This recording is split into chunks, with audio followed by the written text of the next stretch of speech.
السلام علیکم، میں ہوں آپ کا دوست غلام یاسین۔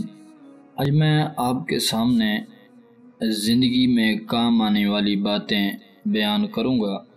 آپ کو شاید ہو سکتا ہے کہ ان کو سن کر آپ کو فائدہ ہو۔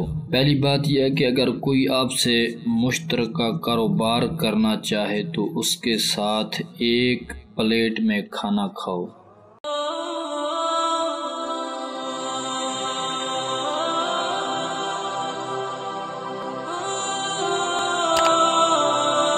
اور مشاہدہ کرو کہ وہ کھانے کی بہتر چیز خود زیادہ کھاتا ہے یا تمہیں زیادہ کھلانا پسند کرتا ہے۔ دوسری صورت ہو تو کاروبار کرو، جبکہ پہلی صورت ہو تو اس کا مطلب ہے کہ وہ کاروبار میں تم سے زیادہ لینے کی کوشش کرے گا، لہذا اس بندے کے ساتھ کاروبار نہ کریں۔ دوسرا بندہ اگر کوئی آپ سے دوستی کرنا چاہے تو اس کے ساتھ ایک سفر کر کے دیکھیں۔ اگر اس نے اپنے کو کرائے سے بچایا کسی بھی طریقے سے تو اس کا مطلب ہے کہ وہ آپ سے فائدہ لینا چاہتا ہے، دوستی کے قابل نہیں۔ یہ کچھ حقیقی باتیں میں اپنے تجربے سے آپ کو کہہ رہا ہوں، آپ ان کو ایسے نہ سمجھنا، آپ بھی تجربہ کر لینا۔ تیسری بات، اگر کوئی تم سے رشتہ جوڑنا چاہے تو اس کی کسی چیز کو معمولی نقصان پہنچاؤ، مثلا اس کے جوتے پر سالن گرانا یا موبائل فون کو میز کے انتہائی کنارے پر رکھنا یا اس کے اینک کو چھیڑنا۔ اگر اس نے اپنی چیز کی قیمتی ہونے کا چرچا کیا تو رشتہ مت جوڑنا، کیونکہ اس کو رشتے سے زیادہ پیسہ پسند ہے۔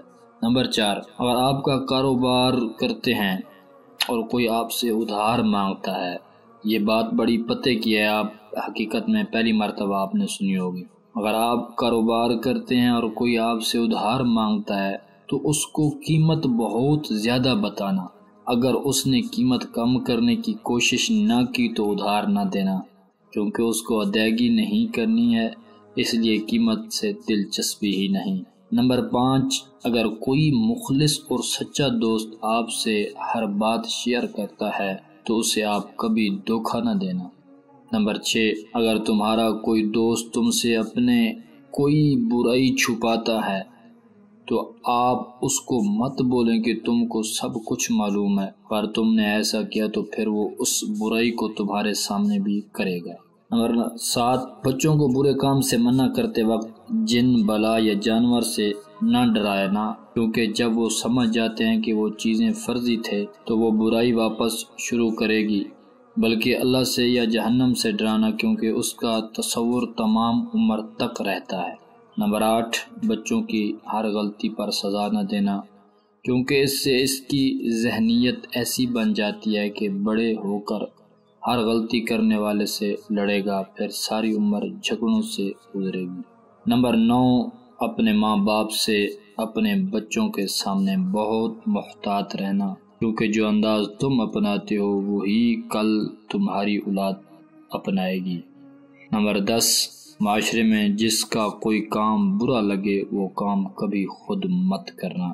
نمبر 11، اگر یہ آپ کو ویڈیو پسند آئی ہے تو لائک ضرور کرنا اور اپنی رائے کمنٹ میں ضرور دینا۔